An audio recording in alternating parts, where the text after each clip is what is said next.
What do you think when you hear about Minecraft Anarchy servers? You might think of the infamous server 2B2T. When I think of Anarchy Minecraft servers, I think of a server which has been running since October 26 of 2012. MineTexas Anarchy, the second oldest anarchy server in Minecraft. I want to come out with my life and story playing on this server since November 2016. Yes, since November 2016. For a long time, I said I was a player from 2015, but this was false. I lied. Now, I will be making a series of videos, and will eventually span throughout the broader history of this server. Grab some popcorn, some candy, and enjoy the ride.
The year is 2016.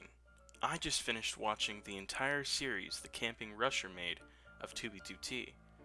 I rush up the stairs to my room and kick on my computer, frantically searching for my Minecraft credentials. I'm logging in, and the queue is hours. I begin searching in the background for alternative servers and find people on Reddit mentioning another old server, MineTexas. Instantly upon login, I am greeted with people slaying new players at spawn. After me and another person, on the server known as Skull Spider are killed several times, we eventually manage to leave spawn with our heads. Literally. The server has a unique plugin that allows players to drop their skulls after being killed. There's a low chance of it happening, and we managed to grab them before our killers did. Finally, after going 100 blocks or so from spawn, literally, we come across this small wheat thing. We grab a couple bits of wheat, enough for like 2 bread per person. And funny enough, we get killed again.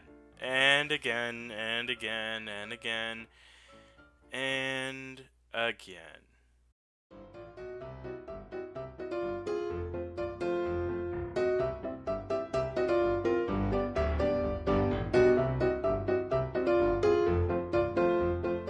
As you can see, I am being utterly, humiliatingly annihilated. I just keep respawning, I keep getting killed. This was exactly what was happening with me and my friend. We just kept getting killed over and over and over again for probably 2 hours. You're only going to be seeing about 2.5 minutes, but this was, yeah, 2 hours of me just trying to leave spawn, being killed endlessly over and over again. Well, I'll go ahead and move on. Eventually, we finally did manage to leave spawn.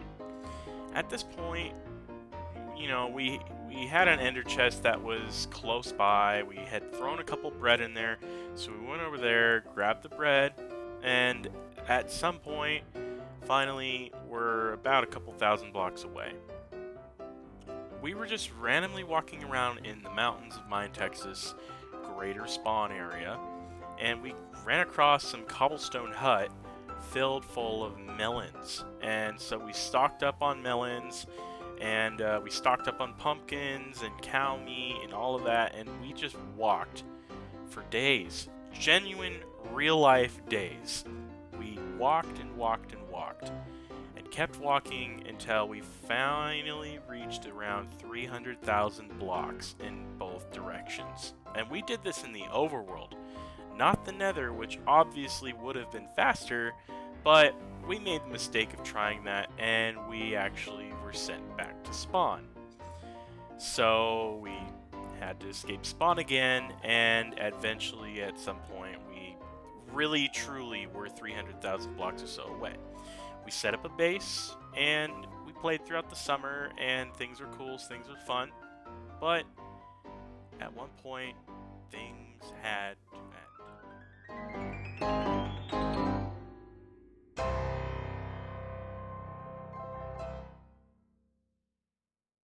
So let's fast forward a bit.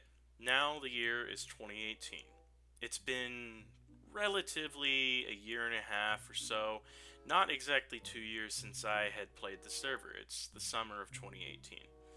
And I decided to join back up on the server, check in on my base. My base was fine. And this was at the time where I really feel that my life on MineTexas genuinely changed. Because beforehand, all I would do is just farm all of the crops at my base, and then I would log off. Then I would log back on, rinse, repeat.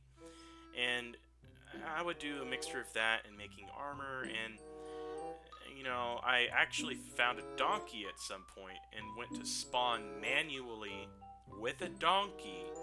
Yeah, I didn't know that slash spawn exists. And yes, for people that aren't familiar with MineTexas, slash spawn takes you right to spawn. That's it. You go through the nether portal nearby spawn, and you're back at your house. I did not know about that functionality for years. I didn't. I felt like an idiot when I finally learned how to do that. So, that definitely altered what I could do on the server, because now I could go to spawn, I could trade, I could talk to people, I could interact with the greater community of MineTexas Anarchy. And this is really when I started to learn more and more about the server. I met this guy called Don Remington. His Minecraft thing is Limerick Foundry. And I also met this guy named Chad DX. And yep, the real Chad DX that actually played on 2B2T and helped build the Southern Canal. It was around this time that I had decided, well, maybe it's time that I make my very own group. So, I did. I went ahead and I made a group called the Hound Dogs. Basically, all we did was hound griefers and try to make their lives miserable, annoying, and we'd bug them all the time. Well, what do you know? When you mess around with griefers, they're gonna grief your base. And yep, they griefed my base.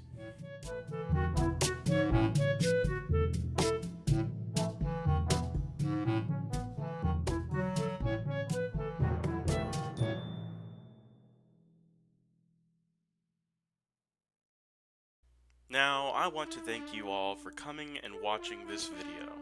This is just the beginning.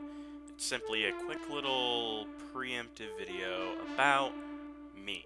Just simply me. Just to get people to know about who I am and a little bit of a backstory on me on the server. I will go ahead and leave the rest of me and my story up for later. If you liked this video, go ahead and hit that subscribe button. Make sure to turn on notifications so that way you can see the next video that I will be creating. I'll give you a little bit of a hint. It's really the true beginning of MineTexas, way back in 2012. This will take me a little while, but I'm going to do as much research as I possibly can and try to come up with a conclusive video that will help people learn of MineTexas's server history.